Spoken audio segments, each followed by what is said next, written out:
ini yang dikasih, biar nggak ini, biar kegoyang-goyang, boleh juga. Oh ada itu yang ada. Ada tuh. Oke ya, Bismillahirrahmanirrahim. Oke teman-teman, kembali lagi bersama saya Bas Denny di channel Daily Pelau. Iya, di podcast pertama di tahun 2024 ini kita sudah kedatangan tamu yang kita kalau di wilayah Saudi Aramco ini dikenal dengan Kapten Aris Bewok. Nah, kita nanti akan tanya-tanyakan kepada beliau tentang tips dan trik, kemudian tentang saran-saran beliau tentang dunia persilatan kita. Terutama juga kita akan tanya apa nih cerita di balik bewoknya ini. Ini dia, selamat datang saya ucapkan kepada Kapten Aris. Bro Denny, gimana kabar? Baik. Kabar baik ya? Baik, kabar baik. Gimana? Jadi saya ingin tahu lebih dalam kenapa memilih kapal luar dibanding kapal dalam negeri. Selain dari misalnya gaji lah, pertimbangan gaji. Selain dari pertimbangan gaji, apa nih yang jadi pertimbangan kapten memilih perusahaan-perusahaan luar? Jadi gini, Bas, kalau saya berpikir saya untuk mengasah skill saya. Waktu pada zaman, maksudnya kita ngomong, kita tidak munafik, mungkin bahasa Inggris masih menjadi apa ya? Pada zaman itu ya. Mungkin kalau sekarang kan orang generasi Gen Z ini kan udah pada pinter-pinter lah bahasa Inggrisnya. Pada waktu itu kan maksudnya bahasa Inggris kita juga masih terbata-bata lah seperti itu. Jadi saya mau mengasah skill saya, kemampuan bahasa Inggris saya seperti itu.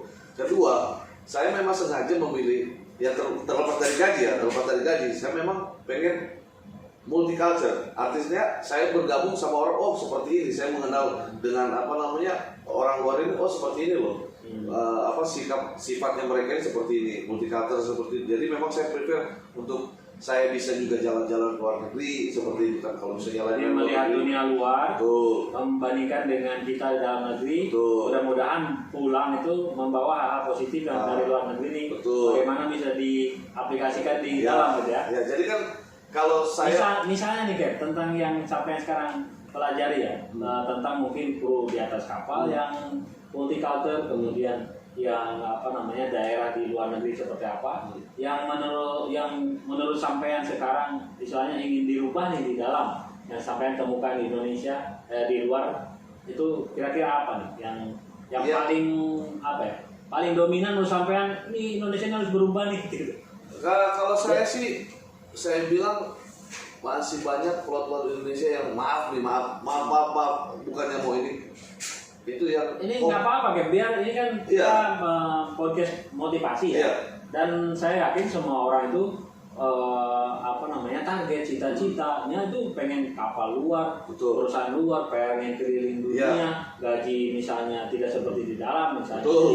Jadi ya kita memang harus sepulgar ini biar teman-teman termotivasi dan tahu jalannya bagaimana. Kalau saya bilang, yang tadi saya bilang, kita harus mengikuti zaman. Bahasa Inggris paling penting. Bahasa Inggris nomor 1 ya. Pasti harus bahasa Inggris. Kita keluar, kita harus bahasa Inggris itu yang bahasa pergaulan lah, bahasa internasional yang harus kita kuasai. Kedua, kita itu harus siapkan mental. Maksud saya, jangan kita over kontrak sedikit, udah teriak-teriak minta pulang. Karena itu nanti saya pernah ketemu sama kru orang Filipina itu, mereka sudah lewat kontrak masih santai aja. Tapi kalau misalnya maaf dibandingkan dengan orang Indonesia, udah kerja udah mencak-mencak, kerja udah nggak benar kan kayak begitu. Nah itu yang saya bilang yang kita harus perbaiki juga gitu. Jangan sampai kita yang homesick. Memang oke lah, itu hak kita gitu kan. Kontrak selesai kita pulang, itu hak kita. Cuma maksudnya kan di dalam dunia pelayaran ini kan tidak mesti harus saat itu kontrak selesai saat itu bisa pulang kan kayak gitu. Prosesnya itu agak sedikit panjang ya. Apalagi kita misalnya lagi ada di negara-negara yang konflik atau memang negara yang tidak memang memiliki akses seperti itu. Saya pernah memang setelah saya sudah selesai kontrak, pas posisinya waktu di Mozambik di Afrika. Ya mau tidak mau karena memang kita tidak bisa akses ke situ, saya tetap lanjutkan sampai 11 bulan kan kayak gitu. Harusnya di 9 bulan saya kontrak sudah selesai. Ya lanjut kan kayak gitu. Nah itu yang saya bilang, pertama ya bahasa Inggris, kedua ya mental kita lah. Jangan sedikit-sedikit mentang-mentang sudah selesai kontrak kita langsung saya harus pulang, pokoknya pulang saat ini juga. Nah itu yang homesick kita harus kita benahi. Kita malu karena apa? Karena pilot Indonesia ini nanti dicapnya jelek. Udahlah gak usah lagi pakai orang kita. suka cepet minta pulang, kontrak kadang nggak habis pun udah minta. Betul, ya kan kayak gitu. Jangan sampai seperti itu. Karena satu orang bisa karena satu atau oknum aja ini berimbas ya. Betul. Wah, merah putih nih. Merah putih. Kita menjaga bendera ini. Betul. Kita bagaimana cara kita menjaga bendera ini biar terus pelaut Indonesia itu tangguh, pelaut Indonesia itu qualified, pelaut Indonesia itu memang bisa diperhitungkan di kancah dunia. Jadi jadi kita itu tidak dianggap enteng itu sama pelaut negara lain itu. Oke. Mungkin saya simpulkan tentang kenapa lebih memilih kapal luar ya. Jadi sampean ingin improve skill bahasa Inggris, kemudian nambah experience, kemudian ingin menjaga bendera ini juga. Apalagi tadi sampean bilang satu perwira doang awalnya. Nah, mungkin setelah melihat kinerja sampean di kapal, akhirnya kawan-kawan bisa ikut masuk.